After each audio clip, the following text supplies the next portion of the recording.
Rodland, a game that hits you with all the subtlety of a furry-powered sledgehammer. In 1991, Storm clearly threw their arcade expertise out the window, opting instead to go for maximum cuteness with furries, flowers, and an overuse of bright colours. It was like a sugar rush in game form, loud, brash, and completely impossible to ignore. With gaming magazines boasting that it was so cute it'll make you puke, it might have made you lose your breakfast. Yes, it's one of those games where the adorableness threatens to take over your entire soul. If you've got the stomach for this level of sugary sweetness, then let's revisit Rodland and see if this game was all it was cracked up to be.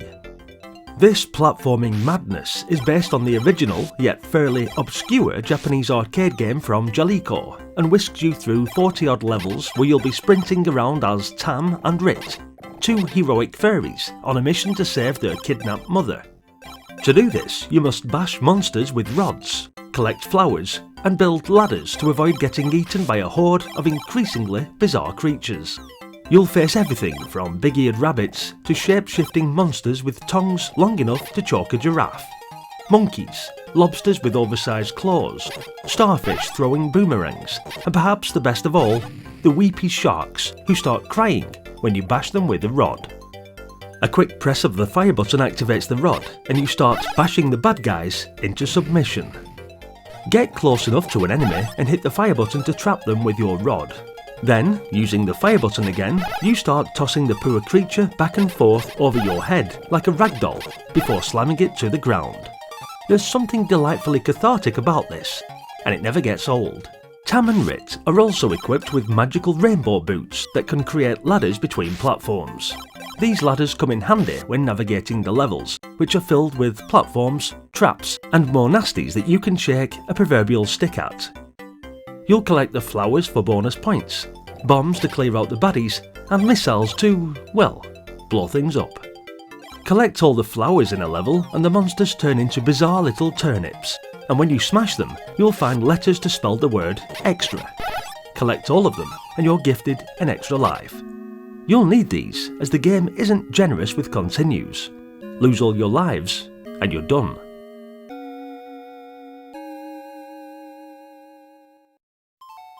If you think that so far all of this has been a bit too cute and cuddly, along come the big bosses.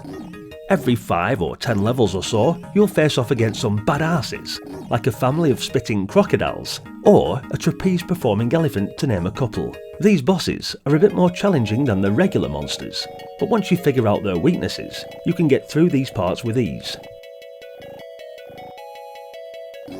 Rodland might look sweet on the surface, but don't be fooled, as the gameplay demands a fair bit of concentration and skill. You'll need sharp reflexes to trap and pummel monsters, dodge their attacks, and navigate the increasingly tricky level layouts. The pace can feel a little intense on the later levels and can be pretty tough at times. That's why I think that, like Bubble Bobble for instance, Rodland is best played with a friend.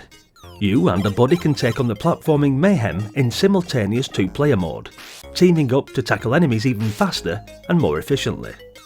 1-player mode isn't too shabby either though, as you dodge, climb and scramble your way around angry potato sacks, pathetic sharks and those radishes.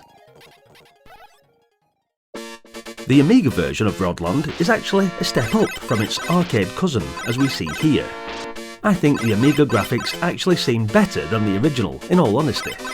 There's a nice little touch where creatures start chomping on food just before they turn into raging blue monsters.